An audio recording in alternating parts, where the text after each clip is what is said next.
অনেক মজার আর অনেক স্বাদের এক রেসিপি নিয়ে চলে এসেছি আপনাদের কাছে। আপনারা দেখতে থাকবেন পুরো ভিডিওটা। পুরো ভিডিও না দেখলে কিন্তু বুঝতে পারবেন না। লাউয়ের পায়েসটা কিভাবে করলাম চলুন দেখা যাক। নমস্কার বন্ধুরা, উর্মিলার রান্নাঘরে অনেক অনেক স্বাগত জানাই আর অনেক অনেক ভালোবাসা নিয়ে আজকে আমার রান্নাঘরে দেখাবো। এইদিকে আছে দুধ, তারপরে আছে লাউ। এই দুধ দিয়েই কিন্তু আজকে লাউয়ের পায়েসটা দেখাবো আর দেখতে থাকবেন পুরো ভিডিওটা। তো প্রথমে আমি দুধটা গরম করে নিচ্ছি।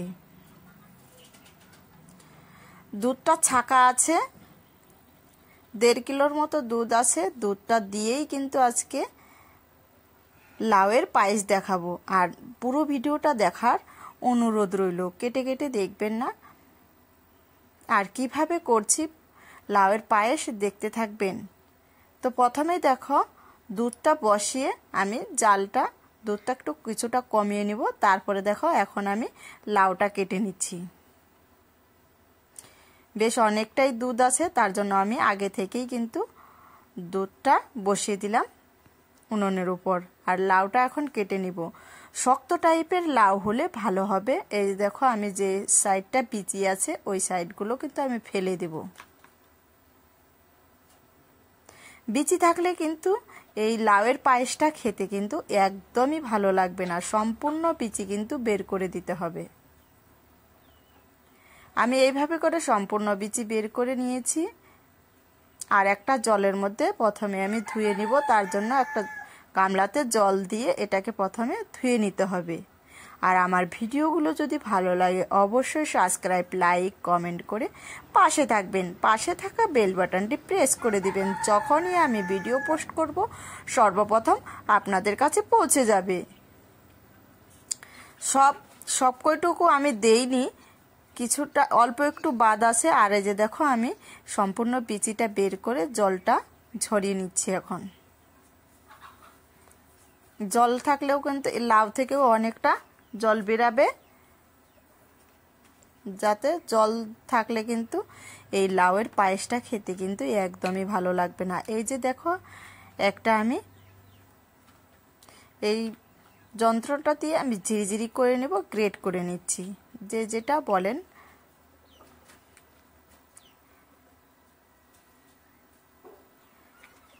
যত কোচানো হবে তত কিন্তু পায়েসটা খেতে অসাধারণ লাগবে। অনেকটাই কোচানো হয়ে এসেছে, এই যে দেখো।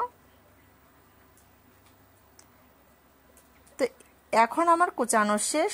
তারপরে আমি কিছুটা পরিমাণ লবণ দিয়ে এটাকে মেখে নিচ্ছি। লাউ থেকে কিন্তু অনেকটাই জল বেরিয়ে আসবে। এই দেখেন লাউ থেকে অনেকটাই জল বেরিয়ে এসেছে। এখন এটাকে ভালো করে নিংড়ে নিতে হবে।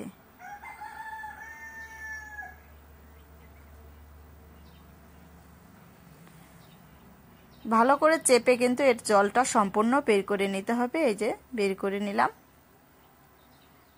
অল্প অল্প করে একটুকু যেন জল না থাকে সেইভাবে করেই কিন্তু চিপে জলটা বের করে নিতে হবে। সম্পূর্ণ চিপে আমি এর জলটা বের করে নিলাম।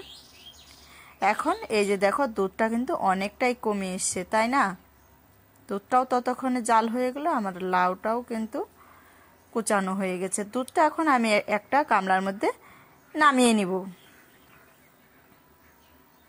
আর সম্পূর্ণ ভিডিওটা দেখে আপনারা বাড়িতে একবার হলেও লাউয়ের পায়েস করে খেয়ে দেখবেন। দুর্দান্ত স্বাদ, না খেলে কিন্তু বুঝতে পারবেন না। তো তারপরে দেখো আবারও আমি কড়াইটা পরিষ্কার করে এইখানে দিয়ে দিচ্ছি ঘিটা দিয়েই কিন্তু লাউটা ভাজতে হবে। দিয়ে দিচ্ছি বেশ কয়েকটা এলাচ, তাহলে পায়েস থেকে অসাধারণ একটা সেন্ট বেরাবে। একটু হালকা নেড়ে চেড়ে দিব। তারপরে দিয়ে দিচ্ছি এইখানে কিশমিশ আর কাজু বাদাম। ধুয়ে দিবেন অবশ্যই, আমি ধুয়ে দিয়েছি। তারপরে একটু নেড়ে চেড়ে দিব। তারপরে দেখুন কোচানো লাউগুলো দিয়ে দিচ্ছি। এইভাবে করে লাউয়ের পায়েস একবার হলেও ট্রাই করে দেখবেন। না খেলে কিন্তু বুঝতেই পারবেন না। সুন্দর করে এটাকে ভাজা ভাজা করতে হবে। আপনারা এইখানে চাইলেও একটু লবণ দিতে পারেন, আমি আর কিন্তু লবণ দেব না, যেহেতু আগে থেকে একটু লবণ দিয়ে আমি মেখে এর জলগুলো চিপে বের করে নিয়েছি, তার জন্য আর লবণ দেওয়ার প্রয়োজন নেই আমার। আপনারা চাইলে একটু দিতে পারেন। তো তারপরে দেখো সুন্দর করে এটা কিন্তু ভাজা ভাজা করে নিতে হবে। অনেকটাই কিন্তু একটু লাল লাল হয়ে এসেছে, আর ঘি দেওয়াতে অনেকটাই কিন্তু এটার সেন্ট বেরিয়ে এসছে।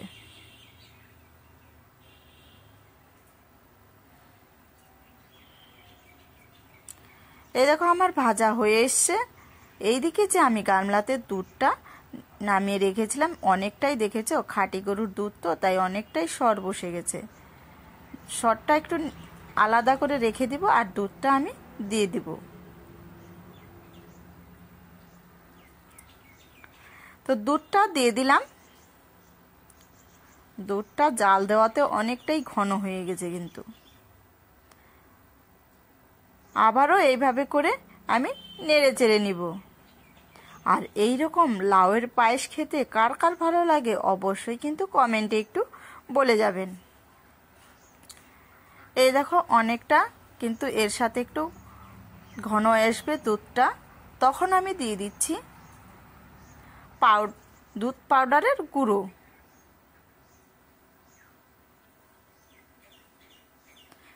দিয়ে ভালো করে মিশাতে হবে, ঘন ঘন নাড়তে হবে, না হলে কিন্তু দলা বেঁধে যাবে। এইখানে দিয়ে দিচ্ছি আমি অল্প পরিমাণ চালের গুঁড়ো, দিয়ে আবারও কিন্তু নাড়তে হবে, তাহলে কিন্তু লাউয়ের পায়েসটা একটু ঘন হবে। তারপরে দেখো অনেকটাই কিন্তু ঘন হয়ে এসছে। এখন আমি দিয়ে দিব পরিমাণ মতো চিনি। যে যেরকম আপনারা মিষ্টি খাবেন সেই রকম কিন্তু চিনি কিংবা গুড়ের পরিমাণটা দিবেন। দেখো সুন্দর করে নেড়ে চেড়ে চিনিটা দেওয়াতে হালকা একটু কিন্তু জল উঠে আসলো। এইভাবে করে আমি নেড়ে চেড়েই এটাকে কিন্তু নামিয়ে ফেলতে হবে। অসাধারণ একটা সেন্ট বেরিয়েছে।